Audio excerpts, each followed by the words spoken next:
Hi, I'm Lou with another episode of My Car Story, and today we're out in Scottsdale, Arizona, and I'm with Ed Winkler, friend to the channel, and he has, well, just an amazing Cadillac for you. Ed, what did you bring today? This is a 1947 Cadillac.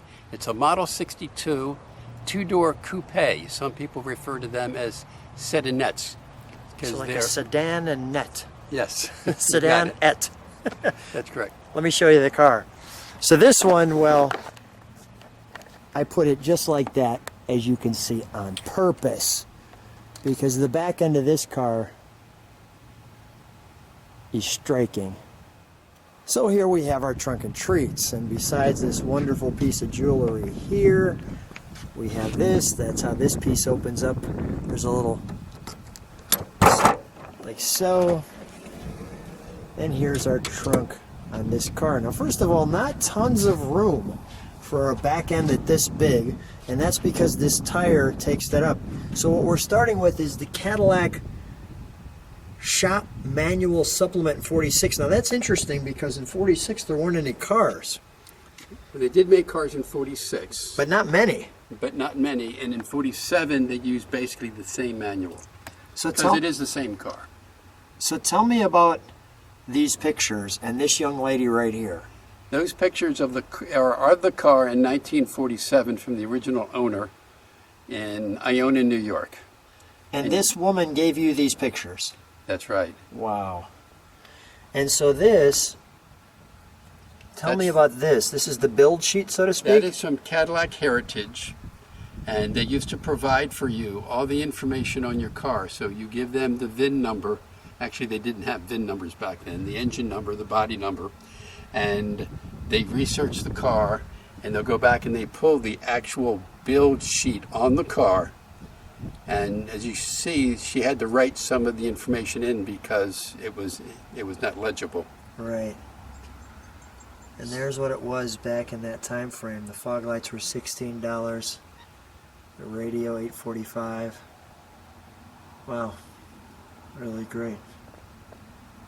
Good stuff. Let's can we pick up this piece here? Just show, let me take this off for a second, and we'll show kind of the spare tire under there. Sure. So there's this piece, is that it's on a piece of plywood, but that all looks like it came from the factory that way. It did. And then it bolts in here. It just fits. Yeah. There's no well. It fits right onto the flat floor, and it's held down by this C-clamp. Just like that. And this piece is just a wooden piece of ply that sits above the tire so you can stack luggage. Kind of that is supposed to lock down inside here. Got it. And you've got the Firestone made in USA. Gum dipped. Yeah, these are pre-dot tires. These are really old tires. Really old tires. Not on the car now, but that's what came with the car. This one came with the car? Yeah, so I'm told. Okay, very good. Well, let's take a look at the rest of the car. So we set it in the mountain-like environment, so you can just enjoy that. Ed, tell me a little bit about the back of this car, how it all comes together. Tell me some of the history. Well, General Motors under Harley Earl wanted to make a fastback automobile, and they made them for every division, but this is the big one. You could buy a Cadillac coupe in a Model 60 or a 62. The difference is the chassis, and this is the long wheelbase chassis. And as a two-door coupe, it makes it very dramatic when you build a fastback with that size of a chassis.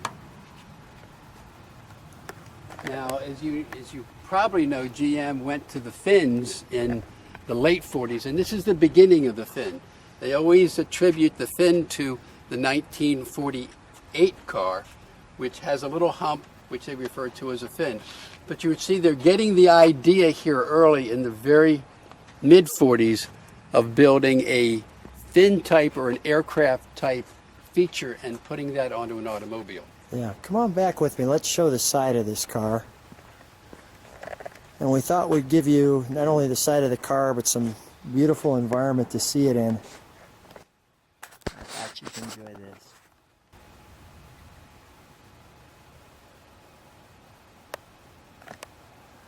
That's just striking right there. Interesting how the front fender comes all the way through the door. And again, I know you shared that the 42, this is like an extension of that. The fenders are referred to as pontoon fenders. You Pontoon can see fenders. why. And if I open the door, you Yeah, go can ahead. see the remains of what used to be called running boards, because this has a running board, but you don't see it until you open the door. If you come around here, you will see a very short running board. So this shows you the transition in automotive design and engineering from a running board car to a pontoon fendered car that did not have running boards. And then from there, the fenders became more incorporated with the hoods. We have the light here. We have this, for those of you who are train enthusiasts, the F-unit diesel split window there.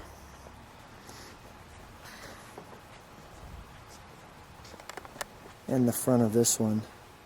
And what we're going to do for just a moment is we're going to turn it around so that the sun is facing under the hood when we prop that open. Okay, I shared with you we'd have the front, and here it is. And this one, as I just step back just a bit, and I'll give you that view from the front, really has a great presence. I'll just let you take that in with the mountains. That's pretty cool. So as we come up to the front, big fog lights, almost as big as the headlights, and this beautiful Cadillac V. And take a look at this goddess featured there. And even the bumperettes have this little fin to them. Just such great design and styling. Okay, let's pop open the hood. Now this is interesting how this hood opens. Watch this. You kind of grab her by the face and it pulls up like that. You can't be shy. You can't be shy, yeah. So this is a flathead D8 engine which Cadillac made for probably 30 years. The size of this engine is a 246 cubic inch engine. Runs about 150 horsepower. You might see these black pieces, which is the ceramic coating around the exhaust manifold. The exhaust is coming out on top of the engine into these ceramic manifolds and then down and out. This was in its day asbestos, but this is not obviously asbestos today, but a secondary covering over the pipe in order to keep the heat down. What is this right here? That is the Senior car, winner. the senior winner in the Classic Car Club. And that's so it's considered a senior car with the Classic Car Club. Very cool. Even the little lines in the windshield wipers just didn't have to do that. It could have been flat. No, we're going to do it right. And even if you look at the back of the mirror, there's just a little design detail there. So one of the things I'm seeing, is this the gas line, I'm assuming? No, the gas line. Is this the gas line? No, that's right. This is the gas line? No, This is. The one that you're pointing at works for the automatic choke. Okay. So it's a line that runs off of the exhaust manifold to heat up the carburetor. I was going to say, how did they run the gas line through the exhaust? You can see the fuel pump over here. Actually, we were wrong. Here's Okay. here's the Here's gas our coming gas up here. line, okay. And this is interesting because it's not only a fuel pump, but it also creates a vacuum pump to run the windshield wipers and to run the antenna. So it's two Got it. pumps in one.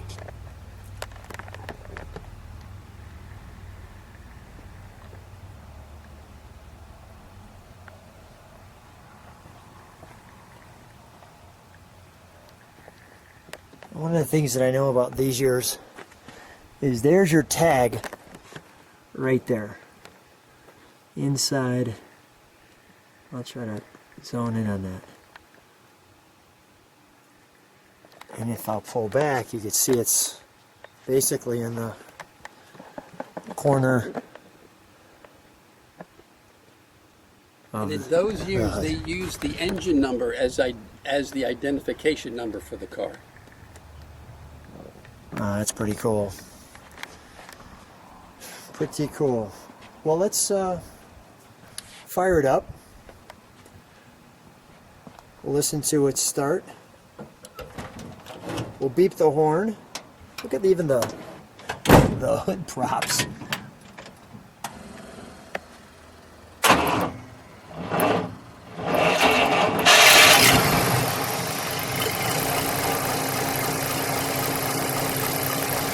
Didn't take much to fire, and man, is that smooth. Ed, while I'm behind it, let's step on the brakes for one moment, please. Okay, you can see the taillight there. And here's the single exhaust here. Focused down, you can see the taillight there. Hey, give it a little gas, please.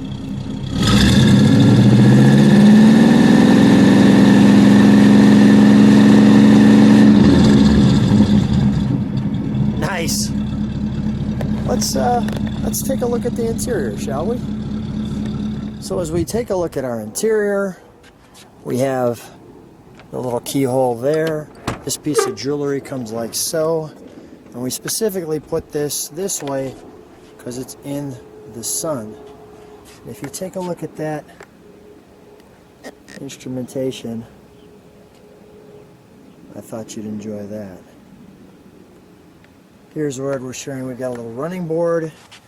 You're quickly greeted by the Cadillac. Does that lever move it up, or does that move the seat back, or what does that lever do? Back and forth. Back and forth.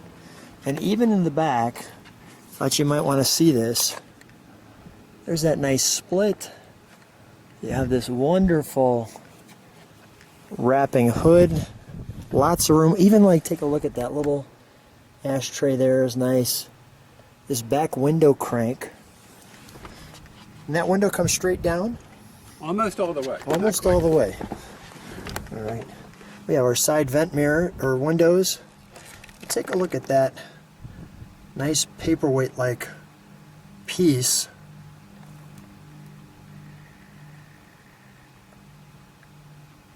Now, is that 76,000 original miles? Correct. Oh, wow. Okay, so we have our turn signal here.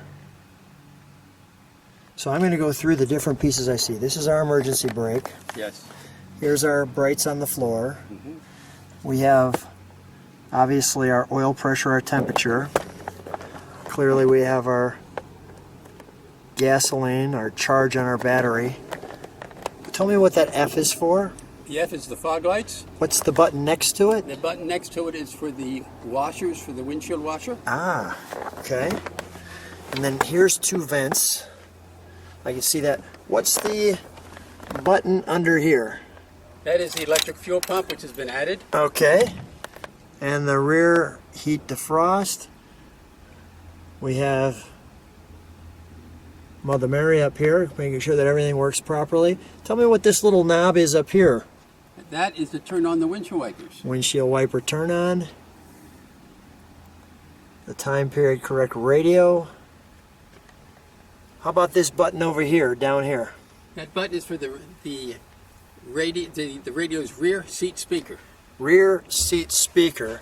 And we also have the clock, which is interestingly right into the dashboard, as you see.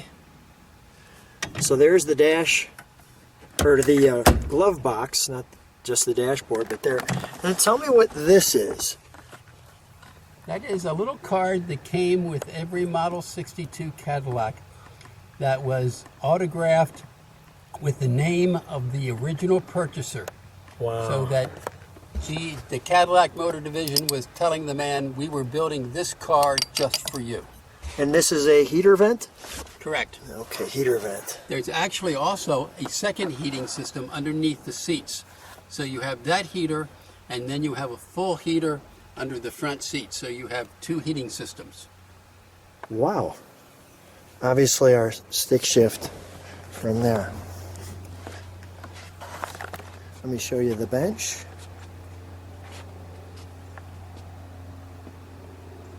And I think what's left is taking it for a ride.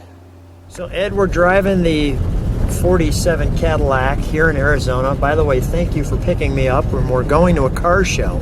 Right. So there's no better way to go to a car show than, well, to bring a great car. So tell me the interesting thing you were just sharing about the transmission on this one. Well, this 1947 Cadillac has a hydromatic transmission, and most people believe that the hydromatics are 3-speed, especially in the 40s, 50s, and 60s. Well, they're not. These are 4-speed automatics, and the first gear is very low, which means it comes in and out of first gear, gets you off the line very quickly, and it will shift into second gear, usually about 5 to 10 miles an hour. And it's a somewhat hard shift, if you will. And I just wanted to share with people this wonderful trip down the mountain. And we'll just let you take that in. What's the reaction when you're cruising in this one? This car causes a little bit of interest because it's big. It's a Cadillac. It's 4,500 pounds, so it's a large automobile. Cadillac referred to this series as the Series 62, which is the longer wheelbase model, and it has a great presence with all of the chrome, and there's a tremendous amount of chrome on this car, and the size, and you combine that with the fact that it's a 2-door, it's not a 4-door, so it's a fastback, sometimes referred to in the industry as Sedannettes, which means it has a long sloping rear end, and it's a beautiful design, much like it was copied by Bentley in the car which they referred to as the Continental. Looks like the observation on a nice passenger train at the time, and even this windshield for railroad people, there's something called an F unit, which was a passenger, and it had a very similar style to that. And I'll just show you a little bit of this as we ride. Neat bird on the hood, which in the reflection from the light on the hood, which should kind of give the picture some real perspective. Yeah. I'll zone in on it. And I'll zone back just to show people on our way to the car show. This Ed, is how you do it. This is how you do it. This is Fountain Hills. This is for people who might be interested where this is at, Fountain Hills, Arizona. And we just thought we'd share with you the ride. Bring your heart rate down a little bit and just enjoy this with us. Great hill. Just thought you'd enjoy that. So Ed's given me the privilege of driving the 47 Cadillac. Ed, thank you very much. But I just thought for you, the viewer, you might enjoy. Can you show them our view, Ed? Just turn that around a little bit.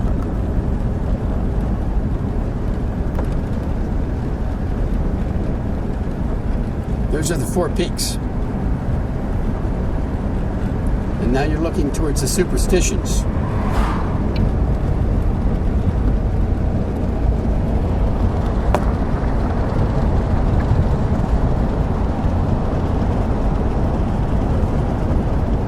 You're riding on My Car Story, that's how we like to treat you. Just like that. Like one of the family. We're going to have a great time today at the car show, as we always do. And always a treat, let alone the fact of getting picked up in a 47, which might add, it was the first year after cars started coming back on the market. From 42 to 46, they were not being built. So this is, what did you say? This was a 42? Tell me about that. All right, the car is a 1947. And it's basically the same design, the same molds as a 1942.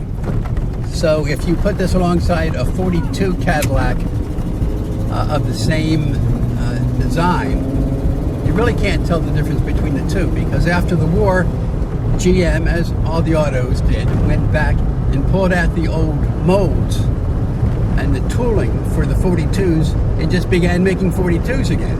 And did that up until about, in Cadillac's case, in 48, when they actually made some fairly major changes to the body style. Well, what a great car. And I'm just curious, how many of these do you see on the road where you see none?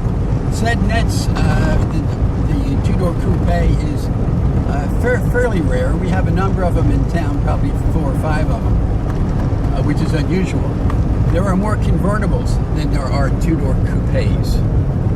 So it's when you look at the Cadillac model line in 1947, this would be the rarest of the 47s. The rarest of the 47s. Ed, always a treat. What a pleasure. So much fun. I can't wait to see what the reaction is on your car. Thanks so much for being on My Car Story. Well, thank you, Lou.